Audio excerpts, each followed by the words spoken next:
Welcome to the Startup Grind. Are talking to angels. In fact, I was having a conversation with someone last night about investors that are potentially investing in her company, and they've never angel invested before.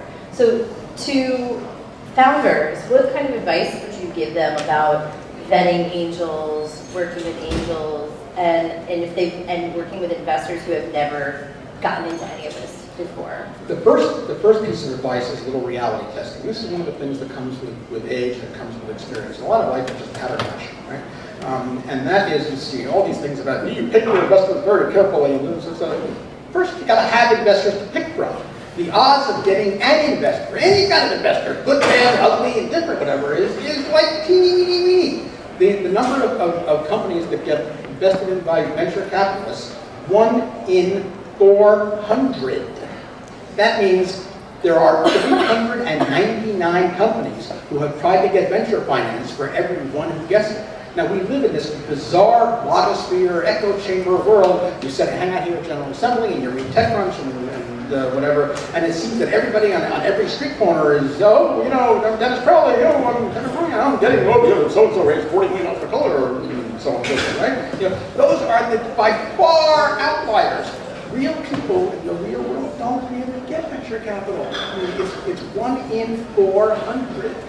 Now, angels are a little more promiscuous, and there are a lot more of them, and they invest a lot lower number, but still for angel investing, it's 1 in 40. Right? So still, 39 to 1 against your odds of getting angel funding.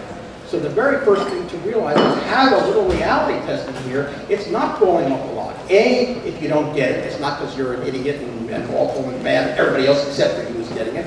They're not either. You're living in a very interesting, internecine little echo chamber here, right? So A is very tough. So before you say, I'm going to be so picky, get someone to pick from first. Okay, that being said, if you are lucky enough to have people who are willing to invest in you, then, and by the way, if you have a company, and the only way you will have a company going forward is if you take outside investment, you have to make the choice, do I take the investment or do I not have a company? And so if Beelzebub walks up or, Pittsburgh's investment fund comes in, you may be saying, hey, life is too short and I'll shut the company down rather than take this tainted money, right?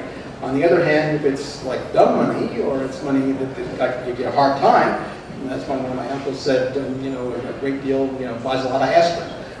So it can be an obnoxious person, but if he's actually legit, you might want to look at that if you're a choice to shut the company down. But let's say you actually have a choice of multiple investors, angels, VCs, whatever to choose from.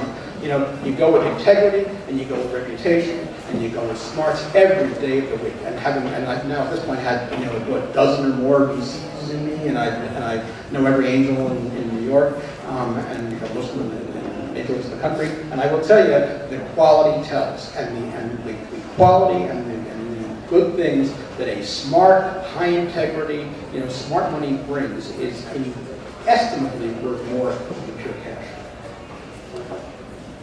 What are the key